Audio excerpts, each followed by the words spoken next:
She said it like a joke. Light, careless, cruel. "We got married yesterday, just for special people." Her smile was audible through the phone. My son stayed silent in the background. I didn't argue. I didn't beg.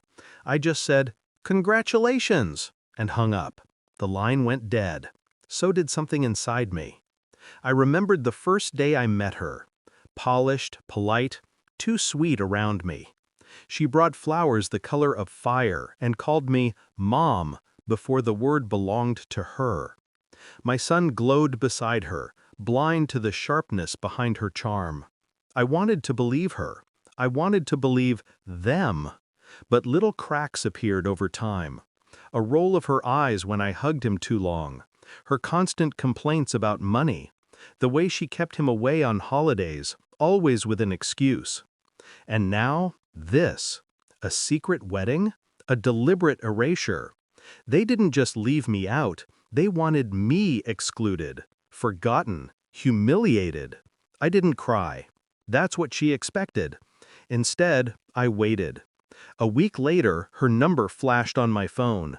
Desperation in her voice. "The rent's overdue. Did you transfer it?" I let silence stretch before answering, calm and sharp as glass. "Didn't I tell you? Support is just for special people." Click. Her gasp stayed ringing in my ears long after the call ended. They thought I was their safety net, that I'd keep paying, keep saving them from their own reckless choices. For months, I had covered their bills, sent money for emergencies, even helped secure their apartment. I stopped. Instantly. Completely. The first step in my plan: control the flow. Money is power, and I had been their silent lifeline.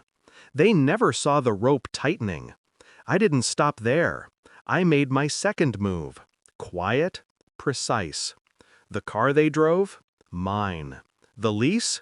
In my name. A single call and it was reclaimed. The insurance? Canceled. The third move: their jobs. She worked at a boutique whose owner I once helped through a lawsuit. A favor owed. One conversation later, her shifts disappeared from the schedule. My son's position wasn't steady either. A background check from his boss's contact revealed unpaid debts, and trust evaporated overnight. No car, no jobs, no steady income. She called again, her voice sharp with rage this time. "You can't do this to us!" I stayed silent until she cracked. "We'll end up on the street!" Finally, I answered, calm, cold. "Then maybe you should have thought twice before deciding who was special." I hung up again. The panic set in quickly. Neighbors whispered when the eviction notice landed on their door. Friends distanced themselves when they realized the wedding hadn't been a grand romantic secret, just a rushed courthouse ceremony fueled by arrogance. Her pride dissolved first. She begged. Texts, emails, voicemails, promises to change, promises to include me, promises to treat me like family. I ignored them all. My son finally broke his silence. His voice was heavy, cracked with guilt. "Mom, I didn't know. She said you didn't want to come. She said you didn't care." I could have softened then. I could have forgiven. But betrayal is betrayal, even if you're too blind to see it. "You chose her lies over my truth," I told him, "and now you live with them." He didn't reply. The climax came 2 weeks later, a final call. Her voice wasn't cruel this time, it was broken. "We're being kicked out tomorrow. Please, please help us. For your son's sake, for your grandchild's sake." Yes, by then she was pregnant. I had known before even my son did. I let the silence sit, heavy, deliberate. Then I spoke. Each word slow, measured, impossible to mishear. Children deserve love, not lies, not cruelty. If you want a future, you build it without spitting on the people who could have helped you. She cried then, real tears, not performance, desperation. And I felt nothing. Because here's the truth. I didn't ruin them. I just stopped saving them.